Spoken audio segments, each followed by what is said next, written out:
ಓಂ ಶಾಂತಿ. ಇಂದಿನ ಪರಮಾತ್ಮನ ಮಹಾವಾಕ್ಯ ಮುರುಳಿ ದಿನಾಂಕ 10/2/2025. ಬಾಪ್ತಾದ ಮಧುಬನ.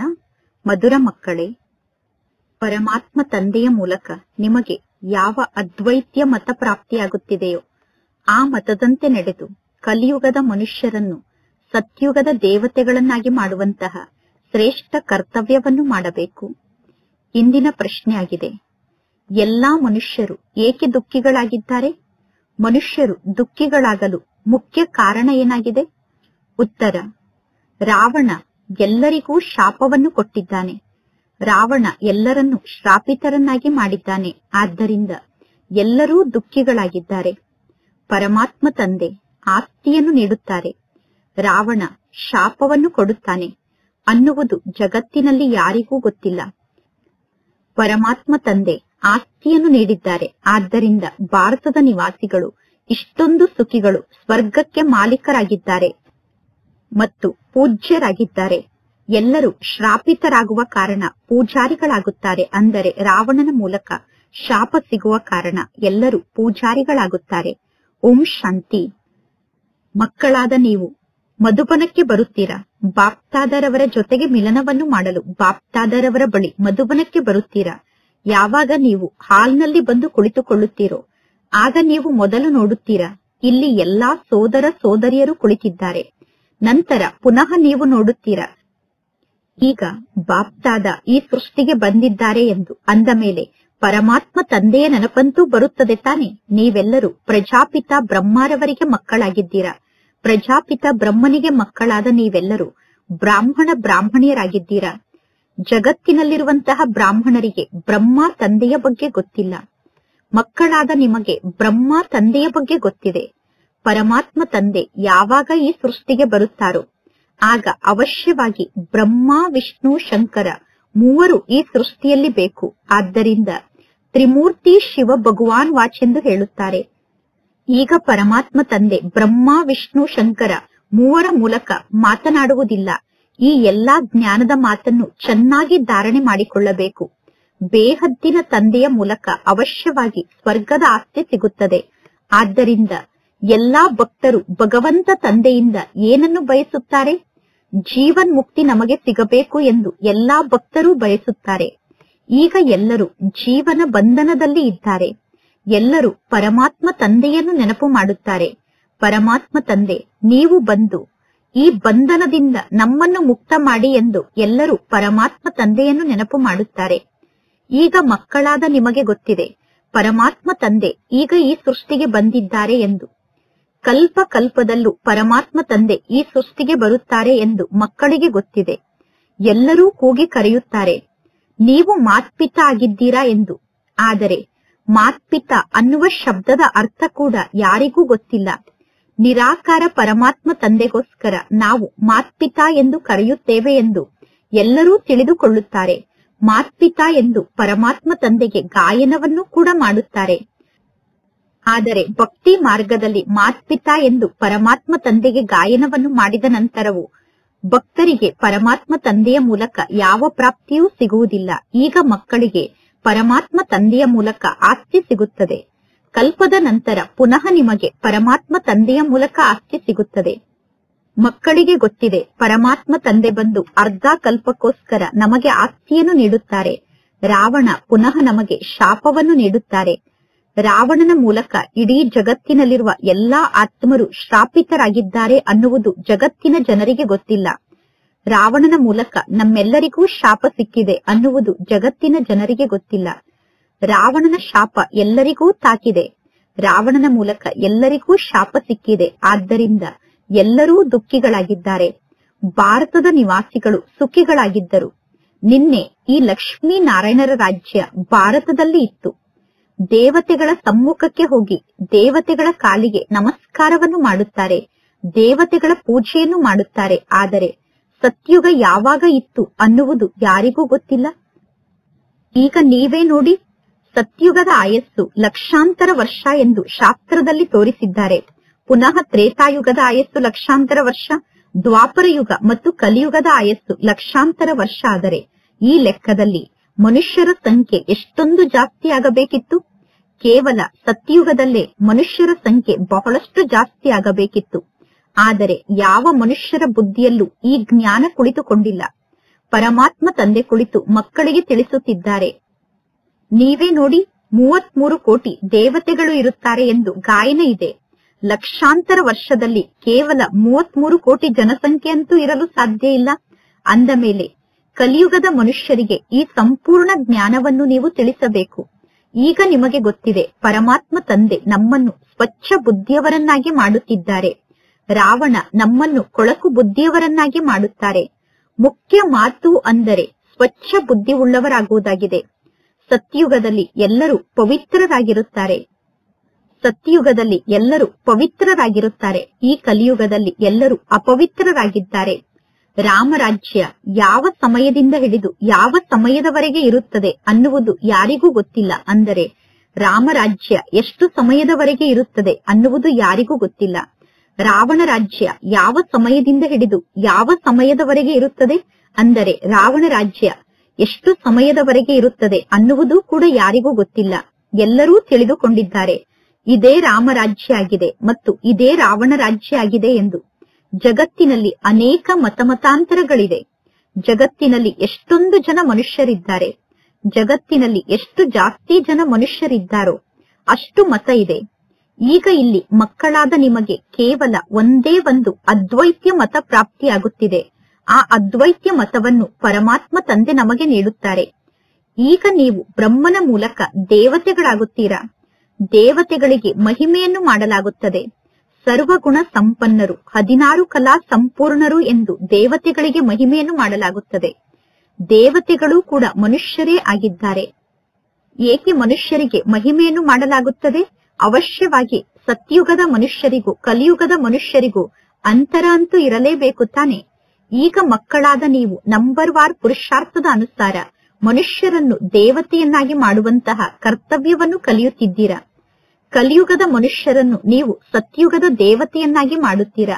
ಅಂದರೆ ಶಾಂತಿಧಾಮ ಮತ್ತು ಬ್ರಹ್ಮಾಂಡಕ್ಕೆ ಮಾಲೀಕರನ್ನಾಗಿ ಮಾಡುತ್ತೀರಾ ಮತ್ತು ವಿಶ್ವಕ್ಕೆ ಮಾಲೀಕರನ್ನಾಗಿ ಮಾಡುತ್ತೀರಾ. ಈಗ ಇದಂತೂ ಶಾಂತಿಧಾಮ ಅಲ್ಲ. ಈ ಸಾಕಾರ ಜಗತ್ತಿನಲ್ಲಿ ನಾವು ಅವಶ್ಯವಾಗಿ ಕರ್ಮವನ್ನು ಮಾಡಲೇಬೇಕು. ಶಾಂತಿಧಾಮ ನಮ್ಮ ಮಧುರವಾದ ಮನೆಯಾಗಿದೆ. ಪರಮಧಾಮ ಮಧುರವಾದ ಶಾಂತಿಯ ಲೋಕ ಆಗಿದೆ. ಈಗ ನಿಮಗೆ ಗೊತ್ತಿದೆ, ಆತ್ಮರಾದ ನಾವು ಶಾಂತಿಧಾಮಕ್ಕೆ ಮಾಲೀಕರಾಗಿದ್ದೇವೆ.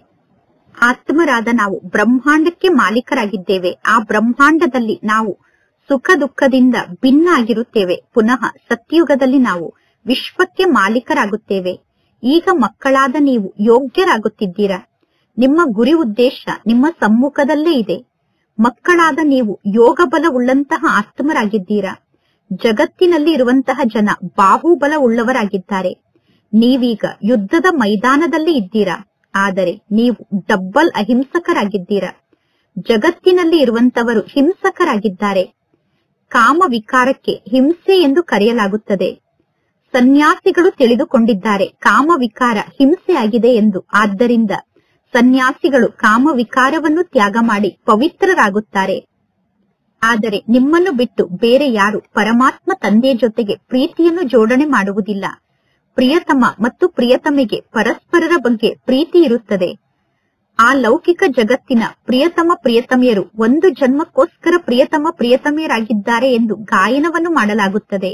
ನೀವೆಲ್ಲರೂ ಪ್ರಿಯತಮ ಆದಂತಹ ನನಗೆ ಪ್ರಿಯತಮೆಯರಾಗಿದ್ದೀರಾ ಎಂದು ಪರಮಾತ್ಮ ತಂದೆ ತಿಳಿಸುತ್ತಾರೆ. ಭಕ್ತಿ ಮಾರ್ಗದಲ್ಲೂ ಪ್ರಿಯತಮ ಆದಂತಹ ನನ್ನೊಬ್ಬನನ್ನೇ ನೀವು ನೆನಪು ಮಾಡುತ್ತಾ ಬಂದಿದ್ದೀರಾ ಎಂದು ಪರಮಾತ್ಮ ತಂದೆ ತಿಳಿಸುತ್ತಾರೆ.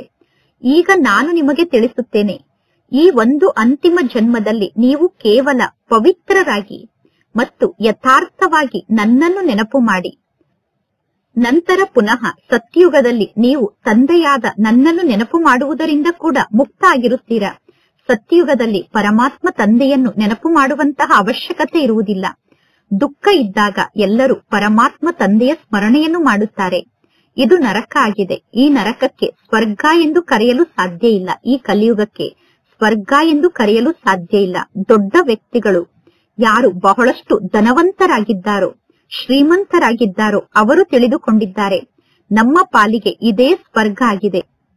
ಈ ಜಗತ್ತಿನಲ್ಲಿ ವಿಮಾನ ಮುಂತಾದ ಎಲ್ಲಾ ಪ್ರಕಾರದ ವೈಭವ ಇದೆ. ಆದ್ದರಿಂದ ಇದೇ ಸ್ವರ್ಗ ಆಗಿದೆ ಎಂದು ಶ್ರೀಮಂತರು ತಿಳಿದುಕೊಂಡಿದ್ದಾರೆ. ಎಷ್ಟೊಂದು ಅಂಧಶ್ರದ್ಧೆಯಲ್ಲಿ ಜನ ನಿವಾಸವನ್ನು ಮಾಡುತ್ತಿದ್ದಾರೆ. ನೀವು ಮಾತ್ಪಿತ ಆಗಿದ್ದೀರಾ ಎಂದು ಪರಮಾತ್ಮ ತಂದೆಗೆ ಗಾಯನವನ್ನು ಮಾಡುತ್ತಾರೆ. ಆದರೆ ಪರಮಾತ್ಮ ತಂದೆ ಹೇಗೆ ಮಾತ್ಪಿತ ಆಗುತ್ತಾರೆ ಅನ್ನುವ ಯಾವ ಮಾತಿನ ಬಗ್ಗೆಯೂ ಮನುಷ್ಯರಿಗೆ ಗೊತ್ತಿಲ್ಲ. ಯಾರ ಮೂಲಕ ಅಪಾರ ಸುಖ ಸಿಗುತ್ತದೆ ಅನ್ನುವುದೂ ಕೂಡ ಜನರಿಗೆ ಗೊತ್ತಿಲ್ಲ. ಆತ್ಮವೇ ಮಾತನಾಡುತ್ತದೆ ತಾನೆ. ಆತ್ಮರಾದ ನಮಗೆ ಅಪಾರ ಸುಖ ಪ್ರಾಪ್ತಿಯಾಗುತ್ತದೆ ಅನ್ನುವುದು ಆತ್ಮರಾದ ನಿಮಗೆ ಗೊತ್ತಿದೆ. ಸತ್ಯುಗದ ಹೆಸರು ಸ್ವರ್ಗ ಆಗಿದೆ, ಸುಖಧಾಮ ಆಗಿದೆ. ಸ್ವರ್ಗ ಎಲ್ಲರಿಗೂ ಅತಿ ಮಧುರ ಎಂದು ಅನುಭವ ಆಗುತ್ತದೆ. ನಿಮ್ಮೆಲ್ಲರಿಗೂ ಗೊತ್ತಿದೆ, ಸ್ವರ್ಗದಲ್ಲಿ ವಜ್ರ ವೈಡೂರ್ಯದ ಎಷ್ಟೊಂದು ಮಹಲಿತ್ತು. ಭಕ್ತಿ ಮಾರ್ಗದಲ್ಲಿ ಲೆಕ್ಕ ಇಲ್ಲದಷ್ಟು ಧನ ಸಂಪತ್ತು ಇತ್ತು. ಭಕ್ತಿ ಮಾರ್ಗದಲ್ಲಿ ಬಹಳಷ್ಟು ಧನ ಸಂಪತ್ತಿರುವ ಕಾರಣ ಸೋಮನಾಥನ ಮಂದಿರವನ್ನು ನಿರ್ಮಾಣ ಮಾಡಿದರು. ಒಂದೊಂದು ಚಿತ್ರ ಲಕ್ಷಾಂತರ ರೂಪಾಯಿ ಬೆಲೆ ಬಾಳುವಂತದ್ದಾಗಿತ್ತು. ಈಗ ಆ ಎಲ್ಲಾ ಚಿತ್ರ ಎಲ್ಲಿಗೆ ಹೋಯಿತು? ಎಲ್ಲಾ ಸಂಪತ್ತನ್ನು ಲೂಟಿ ಮಾಡಿಕೊಂಡು ಹೋದರು. ಸೋಮನಾಥನ ಮಂದಿರದಿಂದ ವಜ್ರ ವೈಡೂರ್ಯವನ್ನು ಲೂಟಿ ಮಾಡಿಕೊಂಡು ಹೋದರು. ಮುಸಲ್ಮಾನರು ಆ ವಜ್ರ ವೈಡೂರ್ಯವನ್ನು ಲೂಟಿ ಮಾಡಿಕೊಂಡು ಹೋಗಿ ತಮ್ಮ ಮಸೀದಿಯನ್ನು ನಿರ್ಮಾಣ ಮಾಡುವಾಗ ಮಸೀದಿಯ ಗೋಡೆಯಲ್ಲಿ ಆ ವಜ್ರ ವೈಡೂರ್ಯವನ್ನು ಸೇರಿಸಿ ಮಸೀದಿಯನ್ನು ನಿರ್ಮಾಣ ಮಾಡಿದರು. ನಿಮ್ಮ ಬಳಿ ಎಷ್ಟೊಂದು ಅಪಾರ ಧನ ಸಂಪತ್ತು ಇತ್ತು. ಪರಮಾತ್ಮ ತಂದೆಯ ಮೂಲಕ ಪುನಃ ನಾವು ಸ್ವರ್ಗಕ್ಕೆ ಮಾಲೀಕರಾಗುತ್ತೇವೆ ಅನ್ನುವ ಜ್ಞಾನ ಈಗ ಮಕ್ಕಳ ಬುದ್ಧಿಯಲ್ಲಿ ಇದೆ. ನಮಗೋಸ್ಕರ ಸತ್ಯುಗದಲ್ಲಿ ಚಿನ್ನದ ಮಹಲ್ಲೇ ಇರುತ್ತದೆ. ಸತ್ಯುಗದಲ್ಲಿ ನಮ್ಮ ಬಳಿ ಚಿನ್ನದ ಮಹಲ್ ಇರುತ್ತದೆ. ಸತ್ಯುಗದಲ್ಲಿ ವಜ್ರ ವೈಡೂರ್ಯದಿಂದ ಕೂಡಿರುವಂತಹ ಗೋಡೆಗಳನ್ನು ನಿರ್ಮಾಣ ಮಾಡಲಾಗುತ್ತದೆ. ಜೈನಿಗಳ ಮಂದಿರ ಕೂಡ ಇದೇ ರೀತಿ ನಿರ್ಮಾಣ ಆಗಿದೆ. ಈಗ ವಜ್ರ ಮುಂತಾದದ್ದು ಈ ಜಗತ್ತಿನಲ್ಲಿ ಇಲ್ಲ. ಮೊದಲು ವಜ್ರ ವೈಡೂರ್ಯ ಇತ್ತು. ಈಗ ಮಕ್ಕಳಿಗೆ ಗೊತ್ತಿದೆ, ಪರಮಾತ್ಮ ತಂದೆಯ ಮೂಲಕ ನಾವು ಸ್ವರ್ಗದ ಆಸ್ತಿಯನ್ನು ಪಡೆದುಕೊಳ್ಳುತ್ತಿದ್ದೇವೆ. ಪರಮಾತ್ಮ ಶಿವತಂದೆ ಭಾರತದಲ್ಲೇ ಬರುತ್ತಾರೆ. ಭಾರತದ ನಿವಾಸಿಗಳಿಗೆ ಪರಮಾತ್ಮ ಶಿವತಂದೆಯ ಮೂಲಕ ಸ್ವರ್ಗದ ಆಸ್ತಿ ಸಿಗುತ್ತದೆ. ಕ್ರಿಶ್ಚಿಯನ್ನರು ಕೂಡ ಹೇಳುತ್ತಾರೆ, ಯೇಸು ಕ್ರಿಸ್ತ ಹುಟ್ಟುವುದಕ್ಕಿಂತ 3000 ವರ್ಷದ ಮೊದಲು ಭಾರತ ಸ್ವರ್ಗ ಆಗಿತ್ತು ಎಂದು. ಆ ಸ್ವರ್ಗದಲ್ಲಿ ಯಾರು ರಾಜ್ಯವನ್ನು ಆಳುತ್ತಿದ್ದರು ಅನ್ನುವುದು ಯಾರಿಗೂ ಗೊತ್ತಿಲ್ಲ. ಇನ್ನು ಎಲ್ಲರೂ ಈ ಮಾತನ್ನು ತಿಳಿದುಕೊಂಡಿದ್ದಾರೆ, ಭಾರತ ಬಹಳಷ್ಟು ಹಳೆಯ ದೇಶ ಆಗಿದೆ ಎಂದು. ಭಾರತ ಬಹಳಷ್ಟು ಹಳೆಯ ದೇಶ ಆಗಿದೆ ಅಂದ ಮೇಲೆ ಇದೇ ಭಾರತ ಸ್ವರ್ಗ ಆಗಿತ್ತು. ಪರಮಾತ್ಮ ತಂದೆ ತಿಳಿಸುತ್ತಾರೆ, ನಾನು ಸ್ವರ್ಗದ ರಚಯಿತ ಆದಂತಹ ಪರಮಾತ್ಮ ತಂದೆ ಆಗಿದ್ದೇನೆ. ಪರಮಾತ್ಮ ತಂದೆಗೆ ಸ್ವರ್ಗದ ರಚಯಿತ ಅಂದರೆ ಸ್ವರ್ಗವನ್ನು ಸ್ಥಾಪನೆ ಮಾಡುವಂತಹ ತಂದೆ ಎಂದು ಕರೆಯಲಾಗುತ್ತದೆ. ಅಂದ ಮೇಲೆ ಅವಶ್ಯವಾಗಿ ಪರಮಾತ್ಮ ತಂದೆ ಈ ಸೃಷ್ಟಿಗೆ ಬಂದಿರಬೇಕು. ಪರಮಾತ್ಮ ತಂದೆ ಈ ಸೃಷ್ಟಿಗೆ ಬಂದಿರುವ ಕಾರಣ ನೀವೆಲ್ಲರೂ ಕೂಡ ಸ್ವರ್ಗಕ್ಕೆ ಮಾಲೀಕರಾಗುತ್ತೀರಾ. ಪ್ರತಿ 5000 ವರ್ಷದ ನಂತರ ನೀವು ಸ್ವರ್ಗಕ್ಕೆ ಮಾಲೀಕರಾಗುತ್ತೀರಾ. ಪುನಃ ಅರ್ಧ ಕಲ್ಪದ ನಂತರ ರಾವಣ ರಾಜ್ಯ ಪ್ರಾರಂಭ ಆಗುತ್ತದೆ. ಚಿತ್ರದಲ್ಲಿ ಈ ರೀತಿ ಸ್ಪಷ್ಟವಾಗಿ ತೋರಿಸಬೇಕು. ಲಕ್ಷಾಂತರ ವರ್ಷದ ಮಾತು ಮನುಷ್ಯರ ಬುದ್ಧಿಯಿಂದ ಸಮಾಪ್ತಿಯಾಗಿ ಬಿಡಬೇಕು. ಅಷ್ಟು ಸ್ಪಷ್ಟವಾದ ಜ್ಞಾನದ ಮಾತನ್ನು ಚಿತ್ರದ ಮೂಲಕ ತೋರಿಸಬೇಕು. ಅಂದರೆ ಕಲ್ಪದ ಆಯಸ್ಸು ಲಕ್ಷಾಂತರ ವರ್ಷ ಅನ್ನುವುದು ಮನುಷ್ಯರ ಬುದ್ಧಿಯಿಂದ ಸಮಾಪ್ತಿಯಾಗಿ ಬಿಡಬೇಕು. ಆ ರೀತಿ ಚಿತ್ರದ ಮೂಲಕ ಸ್ಪಷ್ಟವಾಗಿ ಜ್ಞಾನವನ್ನು ತಿಳಿಸಬೇಕು. ಲಕ್ಷ್ಮೀನಾರಾಯಣರು ಕೇವಲ ಒಬ್ಬರಷ್ಟೇ ಇರುವುದಿಲ್ಲ. ಸತ್ಯುಗದಲ್ಲಿ ಲಕ್ಷ್ಮೀನಾರಾಯಣರ ಮನೆತನ ಇರುತ್ತದೆ. ಅಂದ ಮೇಲೆ ಪುನಃ ಲಕ್ಷ್ಮೀನಾರಾಯಣರಿಗೆ ಯಾರು ಮಕ್ಕಳಾಗಿರುತ್ತಾರೋ ಅವರು ಸತ್ಯುಗದಲ್ಲಿ ರಾಜರಾಗುತ್ತಾರೆ. ರಾಜರಂತೂ ಬಹಳಷ್ಟು ಜನ ಆಗುತ್ತಾರೆ. ಅಂದರೆ ಸತ್ಯುಗದಲ್ಲಿ ಬಹಳಷ್ಟು ಜನ ರಾಜರಾಗುತ್ತಾರೆ. ಸಂಪೂರ್ಣ ಮಾಲೆ ತಯಾರಾಗಿದೆ. ಮಾಲೆಯನ್ನು ಸ್ಮರಣೆ ಮಾಡುತ್ತಾರೆ ತಾನೆ. ಯಾರು ಪರಮಾತ್ಮ ತಂದೆಗೆ ಸಹಯೋಗಿಗಳಾಗಿ ಪರಮಾತ್ಮ ತಂದೆಯ ಸೇವೆಯನ್ನು ಮಾಡುತ್ತಾರೋ ಅಂತಹ ಆತ್ಮರ ಮಾಲೆ ತಯಾರಾಗುತ್ತದೆ. ಯಾರು ಈ ಸಂಪೂರ್ಣ ನಾಟಕ ಚಕ್ರದಲ್ಲಿ ಪಾತ್ರವನ್ನು ಅಭಿನಯ ಮಾಡಲು ಬರುತ್ತಾರೋ, ಯಾರು ಪೂಜ್ಯರಾಗುತ್ತಾರೋ ಮತ್ತು ಪೂಜಾರಿಗಳಾಗುತ್ತಾರೋ ಅಂತವರ ನೆನಪಾರ್ಥ ಈ ಮಾಲೆಯಾಗಿದೆ. ನೀವು ಪೂಜ್ಯರಿಂದ ಪೂಜಾರಿಗಳಾಗುತ್ತೀರಾ. ನಂತರ ಪುನಃ ನೀವೇ ನಿಮ್ಮ ಮಾಲೆಯನ್ನು ಕುಳಿತು ಪೂಜೆ ಮಾಡುತ್ತೀರಾ. ಮೊದಲು ಮಾಲೆಯನ್ನು ಕೈಯಲ್ಲಿ ಹಿಡಿದುಕೊಂಡು ನಮಸ್ಕಾರವನ್ನು ಮಾಡುತ್ತಾರೆ. ನಂತರ ಮಾಲೆಯನ್ನು ಜಪ ಮಾಡಲು ಪ್ರಾರಂಭ ಮಾಡುತ್ತಾರೆ. ನೀವೀಗ ಸಂಪೂರ್ಣ ಸೃಷ್ಟಿ ನಾಟಕದಲ್ಲಿ ಪಾತ್ರವನ್ನು ಅಭಿನಯ ಮಾಡುತ್ತಾ ಸಂಪೂರ್ಣ ಸೃಷ್ಟಿಯನ್ನು ಸುತ್ತುತ್ತೀರಾ. ಪುನಃ ಶಿವತಂದೆಯ ಮೂಲಕ ನೀವೇ ಆಸ್ತಿಯನ್ನು ಪಡೆದುಕೊಳ್ಳುತ್ತೀರಾ. ಅಂದರೆ ಈ ಸಂಪೂರ್ಣ ಸೃಷ್ಟಿ ನಾಟಕದಲ್ಲಿ ನೀವು ಪಾತ್ರವನ್ನು ಅಭಿನಯ ಮಾಡುವ ಕಾರಣ ನಿಮ್ಮ ನೆನಪಾರ್ಥವಾಗಿ ಅವರು ಮಾಲೆಯನ್ನು ಜಪ ಮಾಡುತ್ತಾರೆ. ಈ ಸಂಪೂರ್ಣ ಜ್ಞಾನದ ರಹಸ್ಯ ನಿಮಗೆ ಗೊತ್ತಿದೆ. ಮನುಷ್ಯರು ಕೆಲವರ ಹೆಸರಿನಲ್ಲಿ ಮಾಲೆಯನ್ನು ಜಪ ಮಾಡಿದರೆ ಇನ್ನು ಕೆಲವರ ಹೆಸರಿನಲ್ಲಿ ಮಾಲೆಯನ್ನು ಜಪ ಮಾಡುತ್ತಾರೆ. ಮನುಷ್ಯರಿಗೆ ಯಾವ ಜ್ಞಾನದ ಮಾತು ಗೊತ್ತಿಲ್ಲ. ಈಗ ನಿಮಗೆ ಈ ಮಾಲೆಯ ಸಂಪೂರ್ಣ ಜ್ಞಾನ ಗೊತ್ತಿದೆ. ಬೇರೆ ಯಾರಿಗೂ ಈ ಜ್ಞಾನ ಗೊತ್ತಿಲ್ಲ. ಇದು ಯಾರ ಮಾಲೆ ಆಗಿದೆ, ಯಾರ ಮಾಲೆಯನ್ನು ನಾವು ಜಪ ಮಾಡುತ್ತಿದ್ದೇವೆ ಅನ್ನುವುದು ಕ್ರಿಶ್ಚಿಯನರಿಗೆ ಗೊತ್ತಿಲ್ಲ. ಇದು ಮಾಲೆ ಆಗಿದೆ. ಇದು ಯಾರ ಮಾಲೆ ಅಂದರೆ ಯಾರು ಪರಮಾತ್ಮ ತಂದೆಗೆ ಸಹಯೋಗಿಗಳಾಗಿ ಈಶ್ವರನ ಸೇವೆಯನ್ನು ಮಾಡುತ್ತಾರೋ ಅಂತಹ ಆತ್ಮರ ಮಾಲೆ ಈ ಮಾಲೆ ಆಗಿದೆ. ಈ ಸಮಯದಲ್ಲಿ ಎಲ್ಲರೂ ಪತಿತರಾಗಿದ್ದಾರೆ. ಯಾರು ಪಾವನ ಆತ್ಮರಾಗಿದ್ದರೋ ಅವರೆಲ್ಲರೂ ಈ ಸೃಷ್ಟಿಯಲ್ಲಿ ಪಾತ್ರವನ್ನು ಅಭಿನಯ ಮಾಡುತ್ತಾ ಈಗ ಪತಿತರಾಗಿದ್ದಾರೆ. ಎಲ್ಲರೂ ಈ ಸೃಷ್ಟಿಗೆ ಬಂದು ಈಗ ಪತಿತರಾಗಿದ್ದಾರೆ. ಪುನಃ ನಂಬರ್ ವಾರಾಗಿ ಎಲ್ಲರೂ ವಾಪಸ್ ಮನೆಗೆ ಹೋಗುತ್ತಾರೆ. ನೀವೆಲ್ಲರೂ ನಂಬರ್ ವಾರಾಗಿ ಈ ಸೃಷ್ಟಿಗೆ ಬರುತ್ತೀರಾ, ಪುನಃ ನಂಬರ್ ವಾರಾಗಿ ಈ ಸೃಷ್ಟಿಯಿಂದ ವಾಪಸ್ ಮನೆಗೆ ಹೋಗುತ್ತೀರಾ. ಇದೆಲ್ಲ ಎಷ್ಟೊಂದು ಅರ್ಥ ಮಾಡಿಕೊಳ್ಳುವಂತಹ ಜ್ಞಾನದ ಮಾತಾಗಿದೆ. ಇದು ವೃಕ್ಷ ಆಗಿದೆ. ಈ ಮಾನವ ವಂಶ ವೃಕ್ಷದಲ್ಲಿ ಎಷ್ಟೊಂದು ರಂಬೆ ಕೊಂಬೆ ಅನ್ನುವ ಮಠಪಂಥಗಳಿದೆ. ಈಗ ಈ ಸಂಪೂರ್ಣ ವೃಕ್ಷ ಸಮಾಪ್ತಿಯಾಗಲೇಬೇಕು. ಪುನಃ ನಿಮ್ಮ ದೇವತಾ ಧರ್ಮದ ಫೌಂಡೇಶನ್ ನಿರ್ಮಾಣ ಆಗುತ್ತದೆ. ನೀವೀಗ ಈ ವೃಕ್ಷದ ಫೌಂಡೇಶನ್ ಆಗಿದ್ದೀರಾ. ನೀವು ಈ ವೃಕ್ಷಕ್ಕೆ ಅಡಿಪಾಯ ಆಗಿದ್ದೀರಾ.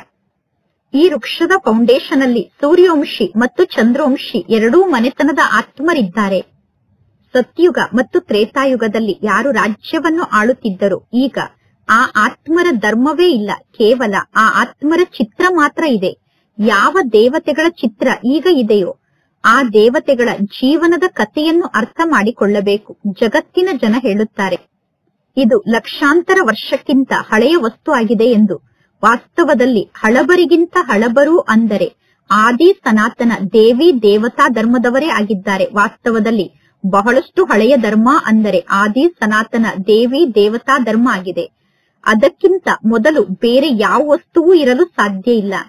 ಇನ್ನು 2500 ವರ್ಷದ ಹಳೆಯ ವಸ್ತು ಈ ಸೃಷ್ಟಿಯಲ್ಲಿ ನಿಮಗೆ ಸಿಗುತ್ತದೆ. ಭೂಮಿಯನ್ನು ಅಗೆದಾಗ ಅನೇಕ ಹಳೆಯ ವಸ್ತುಗಳು ಸಿಗುತ್ತದೆ. ಆ ಎಲ್ಲಾ ವಸ್ತುಗಳು 2500 ವರ್ಷ ಹಳೆಯ ವಸ್ತು ಆಗಿದೆ. ಭಕ್ತಿ ಮಾರ್ಗದಲ್ಲಿ ಯಾರು ಪೂಜೆಯನ್ನು ಮಾಡುತ್ತಾರೋ ಅವರು ಹಳೆಯ ಚಿತ್ರಗಳನ್ನು ತೆಗೆದು ಭೂಮಿಯಲ್ಲಿ ಹಾಕುತ್ತಾರೆ. ಏಕೆಂದರೆ ಭೂಕಂಪ ಆದಾಗ ಈ ಎಲ್ಲಾ ಮಂದಿರಗಳು ಬಿದ್ದು ಹೋಗುತ್ತದೆ. ಪುನಃ ಹೊಸದಾಗಿ ಮಂದಿರವನ್ನು ನಿರ್ಮಾಣ ಮಾಡುತ್ತಾರೆ. ವಜ್ರ, ಚಿನ್ನ ಮುಂತಾದ ಗಣಿಗಳು ಈಗ ಸಂಪೂರ್ಣ ಖಾಲಿಯಾಗಿದೆ. ಪುನಃ ಆ ಗಣಿಗಳು ತುಂಬುತ್ತಾ ಹೋಗುತ್ತದೆ. ಈ ಎಲ್ಲಾ ಜ್ಞಾನದ ಮಾತು ಈಗ ನಿಮ್ಮ ಬುದ್ಧಿಯಲ್ಲಿ ಇದೆ. ಪರಮಾತ್ಮ ತಂದೆ ಇಡೀ ವಿಶ್ವದ ಇತಿಹಾಸ ಮತ್ತು ಭೂಗೋಳದ ಜ್ಞಾನವನ್ನು ನಮಗೆ ತಿಳಿಸಿದ್ದಾರೆ. ಸತ್ಯಯುಗದಲ್ಲಿ ಮನುಷ್ಯರ ಸಂಖ್ಯೆ ಬಹಳಷ್ಟು ಕಡಿಮೆ ಇರುತ್ತದೆ. ನಂತರ ಮನುಷ್ಯರ ಸಂಖ್ಯೆ ವೃದ್ಧಿಯಾಗುತ್ತಾ ಹೋಗುತ್ತದೆ. ಎಲ್ಲಾ ಆತ್ಮರು ಪರಮಧಾಮದಿಂದ ಈ ಸೃಷ್ಟಿಗೆ ಬರುತ್ತಿರುತ್ತಾರೆ. ಆತ್ಮರು ಈ ಸೃಷ್ಟಿಗೆ ಬರುತ್ತಾ ಈ ವೃಕ್ಷ ವೃದ್ಧಿಯಾಗುತ್ತಾ ಹೋಗುತ್ತದೆ. ನಂತರ ಪುನಃ ಯಾವಾಗ ವೃಕ್ಷ ಜಡ್ಜಡೀಭೂತ ಸ್ಥಿತಿಯನ್ನು ತಲುಪುತ್ತದೆಯೋ ಆಗ ರಾಮ ಕೂಡ ಹೋದರು, ರಾವಣ ಕೂಡ ಹೋದರು. ರಾಮ ಮತ್ತು ರಾವಣನ ಬಹಳ ದೊಡ್ಡ ಪರಿವಾರ ಇದೆ ಎಂದು ಹೇಳುತ್ತಾರೆ. ಅಂದರೆ ಈಗ ಈ ಜಗತ್ತಿನಲ್ಲಿ ಅನೇಕ ಧರ್ಮ ಇದೆ. ನಮ್ಮ ಪರಿವಾರ ಬಹಳ ಸಣ್ಣದಾದ ಪರಿವಾರ ಆಗಿತ್ತು. ಇಲ್ಲಿ ಕೇವಲ ಬ್ರಾಹ್ಮಣ ಆತ್ಮರ ಪರಿವಾರ ಇದೆ. ಜಗತ್ತಿನಲ್ಲಿ ಎಷ್ಟೊಂದು ಅನೇಕ ಧರ್ಮ ಇದೆ. ಜನಸಂಖ್ಯೆಯ ಬಗ್ಗೆ ಜಗತ್ತಿನ ಜನ ತಿಳಿಸುತ್ತಾರೆ. ಈ ಸಮಯದಲ್ಲಿ ಎಲ್ಲರೂ ರಾವಣನ ಸಂಪ್ರದಾಯದವರಾಗಿದ್ದಾರೆ. ಎಲ್ಲಾ ರಾವಣನ ಸಂಪ್ರದಾಯದವರು ವಾಪಸ್ ಮನೆಗೆ ಹೋಗುತ್ತಾರೆ. ಇನ್ನು ಕೆಲವು ಆತ್ಮರು ಮಾತ್ರ ಈ ಸೃಷ್ಟಿಯಲ್ಲಿ ಉಳಿದುಕೊಳ್ಳುತ್ತಾರೆ. ರಾವಣನ ಸಂಪ್ರದಾಯದವರು ಪುನಃ ಸ್ವರ್ಗದಲ್ಲಿ ಬರಲು ಸಾಧ್ಯ ಇಲ್ಲ. ರಾವಣನ ಸಂಪ್ರದಾಯದವರು ಪುನಃ ಮುಕ್ತಿಧಾಮದಲ್ಲಿ ನಿವಾಸವನ್ನು ಮಾಡುತ್ತಾರೆ. ಇನ್ನು ಮಕ್ಕಳಾದ ನೀವು ಶಿಕ್ಷಣವನ್ನು ಕಲಿಯುತ್ತೀರಾ. ಯಾರೆಲ್ಲ ನಿಮ್ಮಲ್ಲಿ ಶಿಕ್ಷಣವನ್ನು ಕಲಿಯುತ್ತಾರೋ ಅವರು ನಂಬರ್ ವಾರಾಗಿ ಸ್ವರ್ಗದಲ್ಲಿ ಬರುತ್ತಾರೆ. ಈಗ ಮಕ್ಕಳಾದ ನೀವು ಅರ್ಥ ಮಾಡಿಕೊಂಡಿದ್ದೀರಾ ಪರಮಧಾಮದಲ್ಲಿ ಹೇಗೆ ನಿರಾಕಾರ ವೃಕ್ಷ ಇದೆ ಎಂದು. ಮತ್ತು ಈ ಸಾಕಾರ ಜಗತ್ತಿನಲ್ಲಿರುವಂತಹ ವೃಕ್ಷ ಮನುಷ್ಯ ಸೃಷ್ಟಿಯ ವೃಕ್ಷ ಆಗಿದೆ ಅನ್ನುವ ಜ್ಞಾನ ನಿಮ್ಮ ಬುದ್ಧಿಯಲ್ಲಿ ಇದೆ. ಶಿಕ್ಷಣದ ಕಡೆ ಗಮನವನ್ನು ಕೊಡದೇ ಇದ್ದರೆ ಪರೀಕ್ಷೆಯಲ್ಲಿ ನೀವು ಫೇಲ್ ಆಗುತ್ತೀರಾ. ಶಿಕ್ಷಣವನ್ನು ಕಲಿಯುತ್ತಿದ್ದರೆ, ಅನ್ಯರಿಗೆ ಶಿಕ್ಷಣವನ್ನು ಕಲಿಸುತ್ತಿದ್ದರೆ ಅವರಿಗೂ ಕೂಡ ಬಹಳಷ್ಟು ಖುಷಿ ಇರುತ್ತದೆ. ಒಂದು ವೇಳೆ ನೀವು ವಿಕಾರಕ್ಕೆ ವಶ ಆಗಿ ಕೆಳಗಡೆ ಬಿದ್ದರೆ ಎಲ್ಲಾ ಜ್ಞಾನದ ಮಾತು ಮರೆತು ಹೋಗುತ್ತದೆ. ಆತ್ಮ ಯಾವಾಗ ಪವಿತ್ರ ಚಿನ್ನ ಆಗುತ್ತದೆಯೋ ಆಗ ಆತ್ಮದಲ್ಲಿ ಜ್ಞಾನ ಚೆನ್ನಾಗಿ ಧಾರಣೆ ಆಗುತ್ತದೆ. ಪವಿತ್ರ ಯುಗ ಆದಂತಹ ಸತ್ಯುಗದಲ್ಲಿ ಆತ್ಮದ ಬುದ್ಧಿ ಚಿನ್ನದ ಪಾತ್ರೆಯ ಸಮಾನ ಆಗಿರುತ್ತದೆ. ಒಂದು ವೇಳೆ ಯಾರಾದರೂ ಪತಿತರಾದರೆ ಅವರು ಅನ್ಯರಿಗೆ ಜ್ಞಾನವನ್ನು ತಿಳಿಸಲು ಸಾಧ್ಯ ಇಲ್ಲ. ಈಗ ನೀವು ಪರಮಾತ್ಮ ತಂದೆಯ ಸಮ್ಮುಖದಲ್ಲಿ ಕುಳಿತಿದ್ದೀರಾ. ನಿಮಗೆ ಗೊತ್ತಿದೆ, ಪರಮಾತ್ಮ ಶಿವ ತಂದೆ ಆತ್ಮರಾದ ನಮಗೆ ಶಿಕ್ಷಣವನ್ನು ಕಲಿಸುತ್ತಿದ್ದಾರೆ. ಆತ್ಮರಾದ ನಾವು ಈ ಕರ್ಮೇಂದ್ರಿಯದ ಮೂಲಕ ಜ್ಞಾನವನ್ನು ಕೇಳುತ್ತಿದ್ದೇವೆ. ಶಿಕ್ಷಣವನ್ನು ಕಲಿಸುತ್ತಿರುವಂತವರು ಪರಮಾತ್ಮ ತಂದೆಯಾಗಿದ್ದಾರೆ. ಇಂತಹ ಪಾಠಶಾಲೆ ಇಡೀ ಜಗತ್ತಿನಲ್ಲಿ ಎಲ್ಲಿ ಇರಲು ಸಾಧ್ಯ? ಇಡೀ ಜಗತ್ತಿನಲ್ಲಿ ಎಲ್ಲೂ ಇಂತಹ ಪಾಠಶಾಲೆ ಇರಲು ಸಾಧ್ಯ ಇಲ್ಲ. ಪರಮಾತ್ಮ ತಂದೆ ನಮಗೆ ತಂದೆ ಆಗಿದ್ದಾರೆ, ಟೀಚರ್ ಆಗಿದ್ದಾರೆ, ಸದ್ಗುರು ಆಗಿದ್ದಾರೆ. ಪರಮಾತ್ಮ ತಂದೆ ಎಲ್ಲರನ್ನೂ ವಾಪಸ್ ಮನೆಗೆ ಕರೆದುಕೊಂಡು ಹೋಗುತ್ತಾರೆ. ಈಗ ಮಕ್ಕಳಾದ ನೀವು ಪರಮಾತ್ಮ ತಂದೆಯ ಸಮ್ಮುಖದಲ್ಲಿ ಕುಳಿತಿದ್ದೀರಾ. ಸಮ್ಮುಖದಲ್ಲಿ ಕುಳಿತು ಮುರುಳಿಯನ್ನು ಕೇಳುವುದಕ್ಕೂ ಸೆಂಟರ್ನಲ್ಲಿ ಮುರುಳಿಯನ್ನು ಕೇಳುವುದಕ್ಕೂ ಎಷ್ಟೊಂದು ಅಂತರ ಇದೆ. ಹೇಗೆ ಈ ಟೇಪ್ ರಿಕಾರ್ಡರ್ ನಿರ್ಮಾಣ ಆಗಿದೆ. ಎಲ್ಲರ ಬಳಿ ಒಂದು ದಿನ ಈ ಟೇಪ್ ರಿಕಾರ್ಡರ್ ಇರುತ್ತದೆ. ಮಕ್ಕಳಾದ ನಿಮಗೆ ಸುಖ ಪ್ರಾಪ್ತಿಯಾಗಬೇಕು ಎಂದು ಪರಮಾತ್ಮ ತಂದೆ ಇಂತಿಂತಹ ವಸ್ತುವನ್ನು ನಿರ್ಮಾಣ ಮಾಡಿಸುತ್ತಿದ್ದಾರೆ. ಈ ವಸ್ತುವನ್ನು ನಿರ್ಮಾಣ ಮಾಡಿಸುವುದು ಇದೇನು ದೊಡ್ಡ ಮಾತಲ್ಲ. ಈ ಬ್ರಹ್ಮ ತಂದೆ ಶಾವಲ್ ಶಾ ಆಗಿದ್ದಾರೆ. ಶಾವಲ್ ಶಾ ಅಂದರೆ ಮೊದಲು ಸುಂದರ ಇದ್ದರು, ಈಗ ಶ್ಯಾಮ ಆಗಿದ್ದಾರೆ. ಆದ್ದರಿಂದ ಶ್ರೀಕೃಷ್ಣನಿಗೆ ಶ್ಯಾಮ ಸುಂದರ ಎಂದು ಕರೆಯಲಾಗುತ್ತದೆ. ನಿಮಗೆ ಗೊತ್ತಿದೆ, ನಾವೇ ಸುಂದರರಾಗಿದ್ದೆವು, ಈಗ ನಾವೇ ಶ್ಯಾಮ ಆಗಿದ್ದೇವೆ. ಪುನಃ ನಾವೇ ಸುಂದರರಾಗುತ್ತೇವೆ. ಕೇವಲ ಬ್ರಹ್ಮ ತಂದೆ ಒಬ್ಬರೇ ಶ್ಯಾಮ ಸುಂದರ ಆಗುತ್ತಾರೇನು? ಇಲ್ಲ, ಅನೇಕರು ಶ್ಯಾಮ ಸುಂದರರಾಗುತ್ತೀರಾ. ಕೇವಲ ಒಬ್ಬ ಕೃಷ್ಣನಿಗೆ ಮಾತ್ರ ಸರ್ಪ ಕಚ್ಚುತ್ತದೆಯೇನು? ಸರ್ಪ ಎಂದು ಮಾಯೆಗೆ ಕರೆಯಲಾಗುತ್ತದೆ. ವಿಕಾರಕ್ಕೆ ವಶ ಆದಾಗ ನೀವೆಲ್ಲರೂ ಕಪ್ಪಾಗುತ್ತೀರಾ. ಇದೆಲ್ಲ ಎಷ್ಟೊಂದು ಅರ್ಥ ಮಾಡಿಕೊಳ್ಳುವಂತಹ ಜ್ಞಾನದ ಮಾತಾಗಿದೆ. ಬೇಹದ್ದಿನ ತಂದೆ ತಿಳಿಸುತ್ತಾರೆ, ಗೃಹಸ್ಥ ವ್ಯವಹಾರದಲ್ಲಿ ಇದ್ದರೂ ಕೂಡ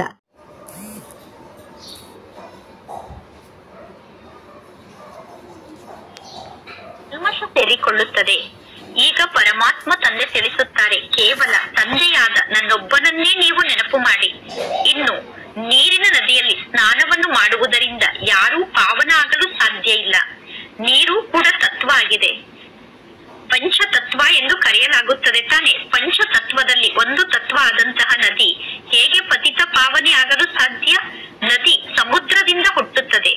ಮೊದಲು ಸಮುದ್ರ ಪತಿತ ಪಾವನೆ ಆಗಬೇಕು ತಾನೆ. ನದಿ ಪತಿತ ಪಾವನೆ ಆಗಬೇಕು ಅಂದರೆ ಮೊದಲು ಸಮುದ್ರ ಪತಿತ ಪಾವನೆ ಆಗಿರಬೇಕು.